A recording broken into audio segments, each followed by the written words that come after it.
George is out. What spoils await him? I expect he'll be made Prime Minister by the end of the week. Vanessa Feltz assumed that when she came out that her, Dr Dre, Ice Cube and Eazy-E would reform NWA, but this time with her in charge. And John imagined that an excited nation would grant his childhood wish for him to live as a busty debutante. Only one of these dreams came true. Hasta la vista, opinion. This is Big Brother's Big Mouth.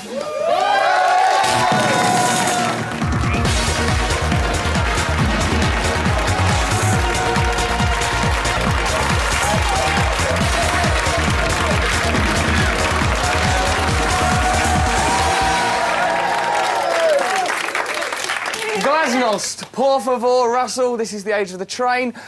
When George was asked on his last day how he thought he'd be remembered, and just then, in his interview with Davina, he says there was one defining moment that we will all remember. Let's have a listen to him talking about that in the diary room.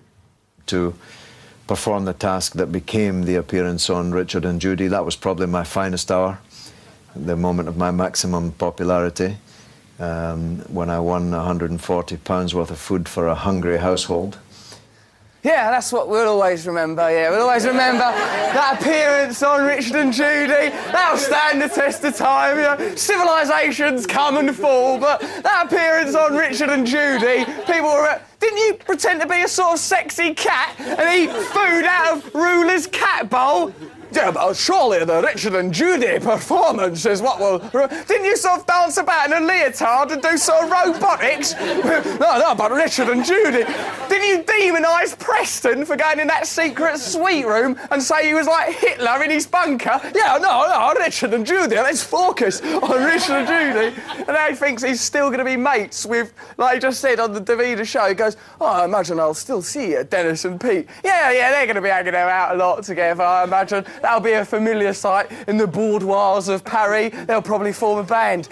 Get in touch with us the way George gets in touch with his time in the house. Only use a phone rather than elevating your performance on You Say We Pay to mythical status. Oh, there were images. I had to describe these images. My two tormentors, Richard and Judy, they sat there poor-faced while time after time I described a gorilla, a kebab, a maggot. Well, I said, and they're bloody well paid. George Galloway, Member of Parliament, one of the leaders of the anti-war movement. The things that they've had him do and the costumes he's put on, you wouldn't get fucking Tony Blair doing that. It's cool to be a cat, cool for cats. Put cream all over your whiskers. Float like a butterfly, sting like me. You must now nominate 3 housemates who will definitely face the public vote. But I don't take back a single thing I said. It has become clear that George cannot grasp the fundamental rules. Cheating politician, eh? Who would have thought it? I thought the world of him. I was completely sucked in, and I've lost a lot of respect for him. I see it as my role as a person with some political skills to try and heal wounds, if you like. Yeah, pour me a drink. To try and keep the boat stable. You're a sneak. It's written all over your face. Seems to be the cruelest bastard in you. He's such a horrible man. There's no need to be a fucking total wanker. Indeed. There's never any need for that. Can I contest that? You're that sad. Yeah. Then no wonder Blair threw you out. Well, no wonder you're talking. Keep on talking. Blair threw you out. Keep on talking. Go on. I don't think there's anything to be embarrassed about. Now, would you like me to be the cat? Just I hope not. OK, so this part we're discussing George gone away. Not Galloway, gone away. Vanessa, did he deserve to go? Absolutely deserved to go. He deserves to be exiled to some remote island. That is a man so in love with himself. It's the most extraordinary spectacle. He's got his head embedded so far up his own orifice. All he can see is his own sphincter, and it's not pretty. I mean, he has absolutely no insight into anything he's done or anything he's said, and he thinks he's the brightest person in there. And I never thought I'd quote Chantel, but she's absolutely right. The only 2 grown-ups in there are her and Preston. George Galloway is a deluded baby. It's extraordinary. Okay. Fair enough. Drama critic, though, hasn't George Galloway done us all a great service by bringing politics to the forefront of our brains? No, but I'm going to ask you this question. Would he still be in the House if he'd been going around and he'd worn these? Now, would you take the key? Put them away. No. They're yours, John. No, they're yours as a gift, Russell. Crikey! Don't touch them. I took them off tonight. I've worn them for the last 2 days. But also remember... You've worn them for the last 2 days? Also remember... They smell so fresh! John McCririck! Smell the pheromones!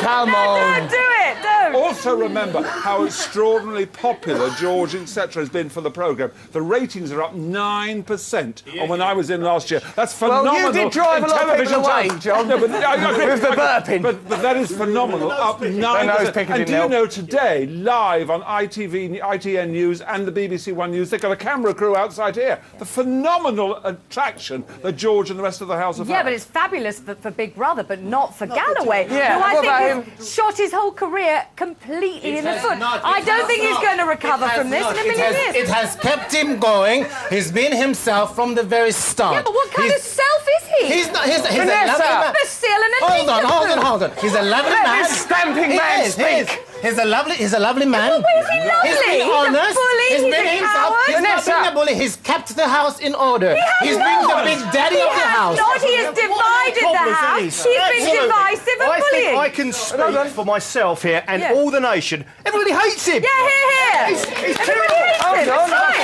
Only you. He's useless. Well, that's what happens when you're back. He has stood this firm. He's a politician. He's not. He's entertaining. He's not boring. Well, hold on. What about all the sexy dancing, the leotard stuff? Hold on, this fella wants to say something. Yeah, loving it. You love him? No, Russell. No. Go on, what do you want to say about him? He talks about wanting to bring young people to, to his party and to vote for him. That's fine, unless they speak, and if they criticise him, then he doesn't like it. Absolutely. Do you think he's boring? He's boring. He's a broken record himself. Absolutely. And you've got to look at the way that he's treated those two young people. Quite. It really was absolutely despicable. Yeah. He held himself up as this older, much more intelligent man, and he's treated them extremely bad. He didn't give them a chance to actually express themselves in the way that they possibly could have to get their points across in a very, very good way. He was horrible to him, wasn't he? He was absolutely horrible to them. And He's much too human. He's a politician. He is a politician, but he's very human. He is human. All right, hold on. We've got anything. Vanessa, Yes. John, everyone, Yes. people, please. We've got someone very exciting on the phone. It's Derek Hatton, formerly of Liverpool City Council, now off the radio. All right, Derek, do you think that George has done well in the gaff or not? I think he's done pathetic. Yeah. I mean, the reality is, I've known George Galloway for many, many years, and I think he's probably one of the most intellectual and brightest individuals I've ever met. And when I heard that he was going on Big Brother, I couldn't for the life of me understand why he'd gone on.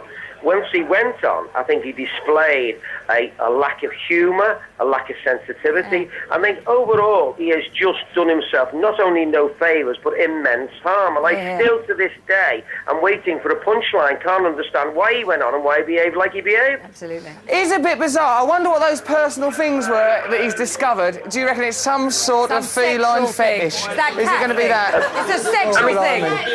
And for us, we have to remember there's only one winner here, that's Big Brother. The arrogant George goes in, thinks he'll manipulate the house, he'll be the father of the house, he'll look after everybody, the public will love and adore him. Big Brother Big Brother is more manipulative, is more damaging, is more... do more than Saddam Hussein and Uday Hussein. But you would think that any politician worth his salt would be a strategian and would plan for that and would be bright enough to put up some kind of facade and not be so... Actually, I agree with Degsy on this one. Where was his humour? All this stuff about my rights? It's a game show. It's a game show. Hold on, I've got a question to ask Derek. Do you think that perhaps he wanted to make the transition from the world of politics to the world of show business? Do you think it might be that? I mean, I think the reality is that George didn't understand what Big Brother was like. I don't think he's ever watched the series in his life. Right. And all of a sudden he had very bad advisors, and there he was put in the middle of it. You've got to remember that George Galloway hasn't got an ounce of humour in his body. He's very, I'd say, he's bright, and he's intelligent, and he was put into the middle of it. And I just can't believe that he actually did it. The reality is that he went into that house, and he's there. And I agree with John McCririck. I mean, Big Brother and ITV must be laughing their heads off why they did it. ITV have been destroyed by it. People keep watching Channel 4, Derek. Derek, thank you very much for your call and your time, mate. Ta-ta for now. Do you want to say one more positive thing about him? Because you seem to be a bit attracted to old Geordie. I reckon he fancies him. Well, not really. I'm his biggest fan. George, you've won me over. Rubbish. You certainly won me over. And I'm a young man. I am his won me over. Entertainment has been. And remember, you all saw him come out tonight. He was like Nikolai Ceausescu with that last speech in the palace. He wasn't like Nikolai Ceausescu. He came out, thought the crowds down there were adoring and worshipping. Didn't realise. He didn't realise that booing. He's meant to feel. He still walked through. He still walked through. All right, it's time now. Shut up. Everybody settle down. We've got to do the caption competition. You know we all enjoy this. OK, it's time now for the caption caveman caption competition. Look at this image. Think of a caption to go with it. Send it to us, 83188. If yours is the funniest caption, you will win this machine. It's sort of like a combine harvester, but instead of like chopping down the wheat, you just have to phone up some farm workers and get them to go and fetch the wheat for you. OK, you know that mouthpiece thing? You can phone it day or night. Here are some people that have already done it. Numbers on your screen now. You can hear your own voice accompanied by blood-curdling racket. Écoutez.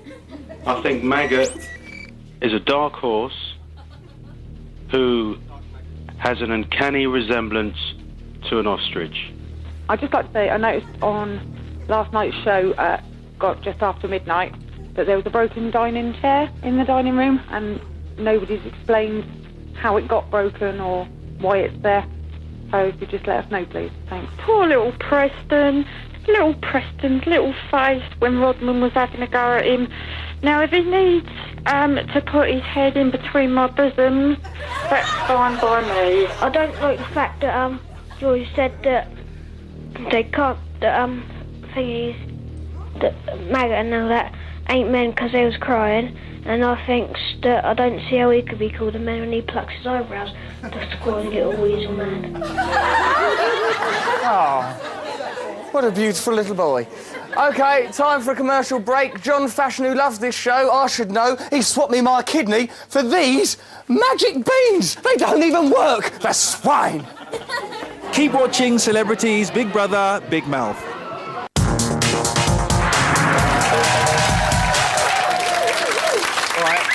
Welcome back to Big Brother Big Mouth. Still with us are Vanessa Feltz and John McCririck. Get in touch with us the way that John McCririck gets in touch with me. Only use a phone rather than giving me a pair of your old giant pants. Imagine what was in them at one time. I don't have to imagine it, John. I can smell it. You devious swine. OK, when people from Big Brother's Big Mouth team said they were going to make a VT about soap and whales, right, I thought they was going to make a little documentary film about not letting people turn Wally the whale what swam up the Thames into bubble bath. Have a look at what they brought back.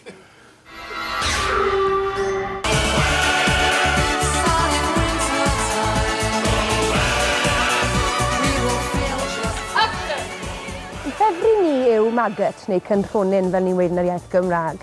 Mae'n ddyn cywir iawn, bod tro mae rhywbeth yn mynd o'i le yn y tŷ pan mae pobl yn colli pennau, fe yw'r un i gadw'r ddysgl yn wastad. Mae'n foi normal o Gasnewydd. Pob hwyl ti boi.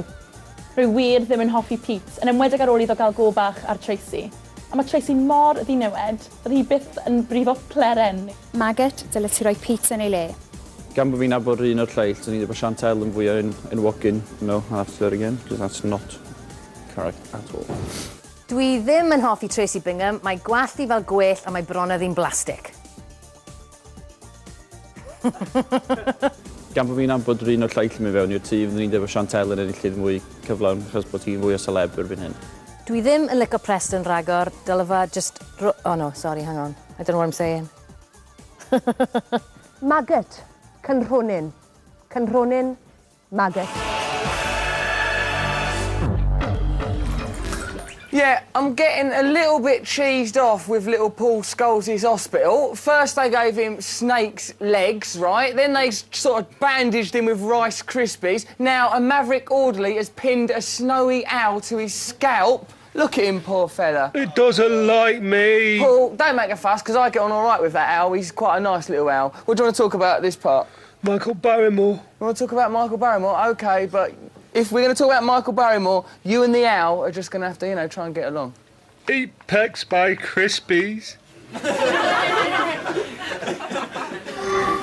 He's a troubled guy. Comedians are often unhinged. They scare me.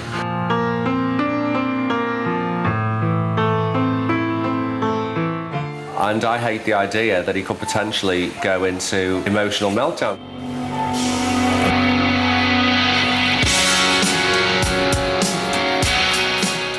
Seconds away, round two.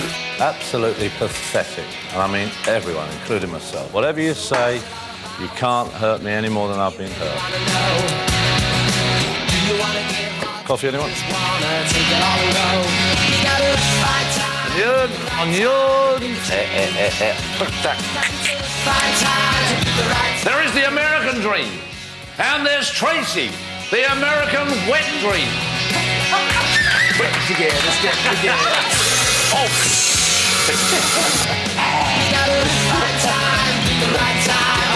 There's never a camera when you want one, is there?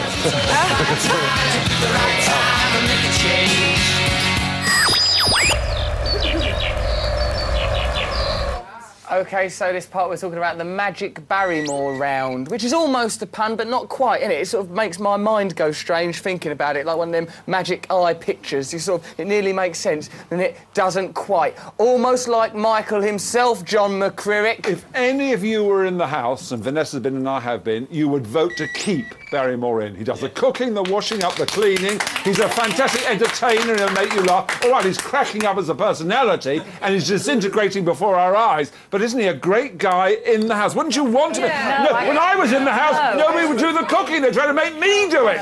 Terrible. What did you want to say, dear? I said he's calculating. No. Yeah. Surely, what's he calculating, do you think? What, yeah, all the cooking and when the to do a cleaning, hysterical Frenchman impression next? No, but he is. He knows exactly what he's doing, all the tears and everything else. He just wants to get people's sympathy. He stopped doing that now, I know. But he's still calculating. No, he's brilliant, isn't he, Vanessa? I think he's a ghastly. I think, really ghastly. When he bullied Jodie Marsh, when he walked into the bedroom... She deserved it. No, she didn't. She hadn't done anything to deserve it, and she didn't deserve it. When he pointed the finger at her and he shouted at her in an intimidating, nasty way, I think he's just as deluded as Galloway. When he talks about, you know, the pain that he's been through and the suffering... No, but hold on, he's researched as a major force. Shorty, what do you want to say? Oppressed minority. He was just trying to defend himself, and I think he was just not sure of where he stood in the house, so that's where he sort of started to unravel a little bit, and that's where all the tears came from. But now I just don't think he really cares anymore, because there's so little time left. Let's let this man talk. I like what he's wearing. At the start, he knew that there was people in the house that didn't want to vote him out, but now, like, everyone's gone against him. He has to kind of, like, you know, plays to the camera. He's got 3 days to go. If he plays to the camera, gets the public vote, he thinks he can stay in and win this thing, which I can't. No, he's not a cynical man, is he? I think he's genuinely re-emerged as a force because he's just fighting for justice. He's fed up with all the rowing. Yeah, I think it was a bit confused at the beginning and everything, but I think he's really redeemed himself now, and I do think he's genuine, honestly. And I think he's found his feet, he's settled down, and I think he was cracking up, like John said. I think he's genuine. I think he's stopped cracking I think I'm hurting this young lady's legs. Am I? Yes, that's fine. Well, I shall move on. What did you want to say, dear? I just really don't think that he's redeemed himself at all. You know, he came back to England, he walked up the red carpet, he wanted everybody to... He wasn't sure how people were going to respond. They responded really well. He's gone into the house. John spoke to him before, because I read it in the newspaper, and he told him not to break down. And he broke down day after day after day. Now what he's doing, he's trying to show us... so much. He's trying to show us that he can actually entertain people, and the reality is... he doesn't have any talent. Oh, he does have talent. He can't say that, my bro. I've got an email here. Absolutely. Hold up, I've got an email. It's very important that we all listen as quietly as we can. It's from Mike Palmer, Birmingham. He goes, why is everybody surprised that Barrymore has two sides to his character? Let's not forget that Strike It Lucky and Kids Say the Funniest Things were two very different shows for two very different types of audience, and he pulled them both off with great aplomb. He was always a versatile man. Superb performer. He is, isn't he? He's brilliant. All the awards he won and everything. I think he's awful. He's a shocking performer. He can't sing, he can't dance, he's not funny. He's a miserable broken record. All the awards he won. He was the most popular. He had his fame years ago. Yeah. He was so popular. He's got the fame now, and it's just not working. That's not true. Yes, it is. When he went into the house, working anymore. it's not. When he went in the house, he was a troubled man. Yes. Thanks to George, he was brought out. He's a much better man now, thanks to George. Right. And he's becoming man now. He's coming television. But he's doing it again. No, but that's him. But Michael has. All right, calm down. He's what's really. No, you too. He has. Can't you see this argument is tearing us apart? Just kiss each other, for God's sake. I'd sooner kiss you. You're obviously in love with each other. What were you saying? I'm saying that he's a nice guy. He's a true Brit. He's funny. I think he's more funny than John Cleese. He's brilliant. Yeah, he's a brilliant performer. Will the departure of George Galloway affect Michael Barrymore in his membrane? Yes, Michael Barrymore will be thrilled because Michael Barrymore is desperate to win. He thinks if he wins, there'll be They all somebody are. waiting for with a big fat TV contract, which is what he desperately wants. He's So? not going to win, and he should get over New it. Zealand. He's cool. He's cool. He's not cool. I do agree. I have something a bit controversial to say about it, but I do agree. How controversial? I'll judge it. Go on. Well, it's on the edge. Well, don't say libelous. What's wrong with you? He's not been charged with anything. Michael Barrymore has not been charged, not been convicted of anything. It's all hearsay. The family of the poor lad who died before. Well said, John McCrick. Let's move on, John. There's nothing been proven, nothing been said. He wanted to come back out and get a television programme, as Exactly. Vanessa Yes, said. yes. But my question about What's it, wrong with everybody that? seems to disagree, is that he cannot sing, he cannot dance, he cannot act, he doesn't I bring agree. entertainment. He's a great performer. Hold up.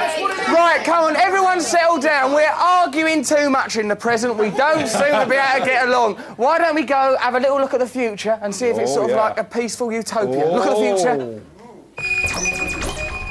He took them. From there. No, he took them from there.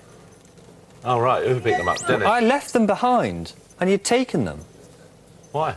Because he says, I asked around who they were. Now, I've been asking around all fucking day who's fucking cigarettes, who's got my cigarettes. Fucking hell, the boy can speak English, but he's bigger than me, so I'm not going to say anything. Well, fuck and that. plus, he's also up for nomination, so I don't want to cause any upset tonight, OK? Oh, them people on their fags, blimey. I do. When It's I was in mania. the house, you couldn't smoke indoors. I love my cigars, etc. The atmosphere in there must be absolutely polluted. They're all fag smoking. Oh, you doing half-hour pod? Oh, in my day. Yeah, but nobody was. Let's go, John.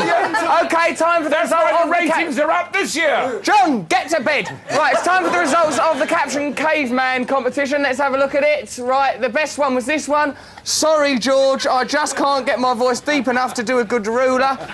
Well done, you've won that object. OK, thanks, Vanessa. Thanks, John. Thank you for being a fantastic audience. Stay tuned. Watch us tomorrow. Watch Dermot in the morning.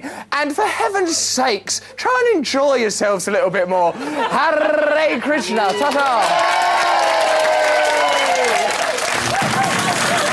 Big Brother 7's holding open auditions in February and March in the following cities: Glasgow, Newcastle, Dublin, Manchester, Cardiff, Birmingham and London. To find out more, text the name of your nearest city to 83188 or visit the website at channel4.com/Big Brother.